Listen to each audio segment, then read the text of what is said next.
Hindu calendar के अनुसार श्रावण माह की पूर्णिमा को रक्षाबंधन या कहें कि राखी का त्योहार मनाया जाता है।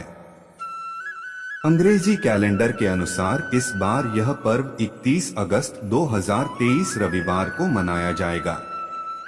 आओ जानते हैं इस त्योहार को मनाए जाने संबंधी 10 पौराणिक मान्यताएं। एक भविष्य पुराण में कहीं पर लिखा है कि सबसे पहले इंद्र की पत्नी शची ने वृत्तसुर से युद्ध में इंद्र की रक्षा के लिए रक्षा सूत्र बांधा था। इसलिए जब भी कोई युद्ध में जाता है तो उसकी कलाई पर कलाया, मौली या रक्षा सूत्र बांधकर उसकी पूजा की जाती है। देवी लक्ष्मी ने राजा बलि को अपना भाई बनाकर हाथों में अपने पति की रक्षा के लिए यह बंधन बांधा था और अपने बंधक पति श्रीहरि विष्णु को अपने साथ ले गई थी। दूसरी कथा हमें स्कंद पुराण, पद्म पुराण और श्रीमद् भागवत पुराण में मिलती है। कथा के अनुसार भगवान विष्णु ने अदिति के गर्भ से वामन अवतार लिया और ब्राह्मण के वेश में असुरराज राजा बलि के द्वार भिक्षा मांगने पहुंच गए। चूंकि राज बलि महान दानवीर थे तो उन्होंने वचन दे दिया कि आप जो भी मांगोगे मैं वह दूंगा।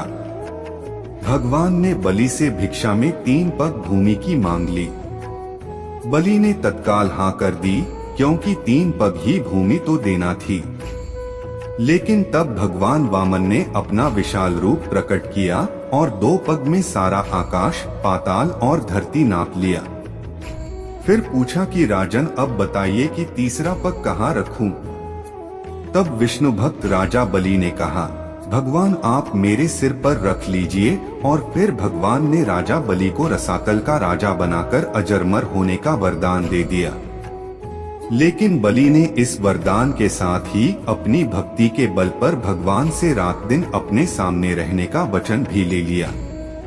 3 भगवान को वामनावतार के बाद कुंत लक्ष्मी के पास जाना था, लेकिन भगवान ये वचन देकर फंस गए और वे वहीं रसातल में बलि की सेवा में रहने लगे। उधर इस बात से माता लक्ष्मी चिंतित हो गई। ऐसे में नारद जी ने लक्ष्मी जी को एक उपाय बताया।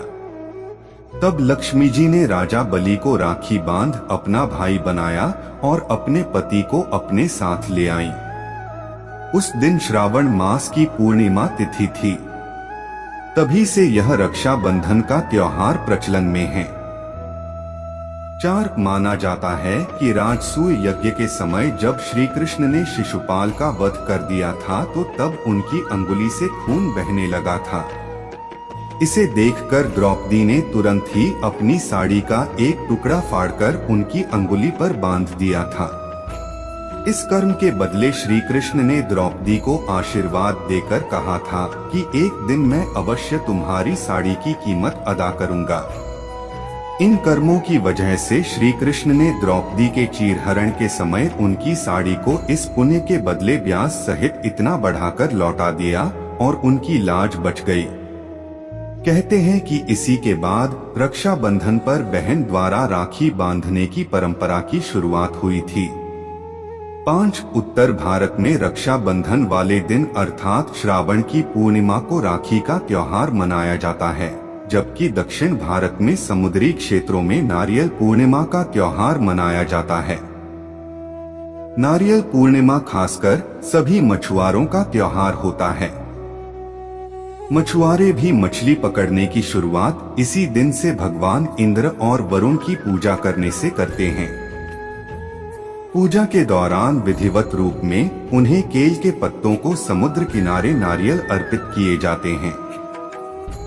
इसीलिए इस राखी पूर्णिमा को वहां नारियल पूर्णिमा भी कहते हैं। दक्षिण भारत में यह त्योहार समाज का हर वर्ग अपने अपने तरीके से मनाता है। इस दिन जनेऊ धारण करने वाले अपनी जनेऊ बदलते हैं। इस कारण इस त्योहार को अबित्तम भी कहा जाता है। इसे श्रावणी या ऋषि तर्पण भी कहते हैं। 6 प्राचीन काल से ही राखी के रूप में मौली या कलावा बांधने का प्रचलन रहा है। हाथ के मूल में 3 रेखाएं होती हैं जिनको मणिबंध कहते हैं। भाग्य व जीवन रेखा का उद्गम स्थल भी मणिबंध ही है। इन तीनों रेखाओं में दैहिक, दैविक व भौतिक जैसे त्रिविध तापों को देने व मुक्त करने की शक्ति रहती है। इन मणिबंधों के नाम शिव, विष्णु व ब्रह्मा हैं। इसी तरह शक्ति, लक्ष्मी व सरस्वती का भी यहाँ साक्षात वास रहता है।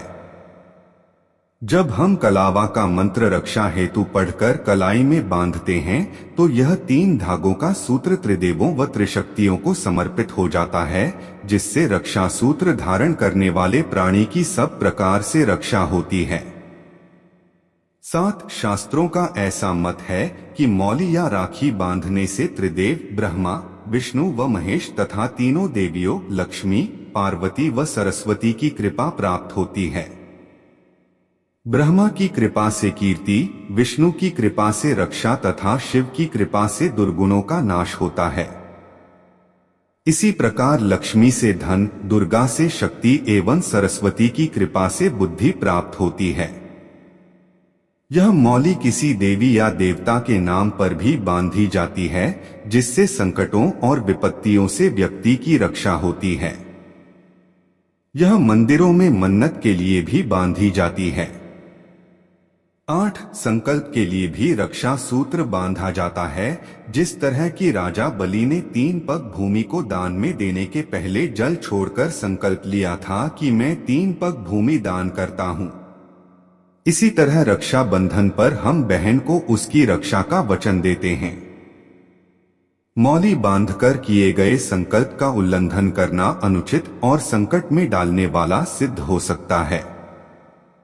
यदि आपने राखी या मौली बांधी है तो उसकी पवित्रता का ध्यान रखना भी जरूरी हो जाता है।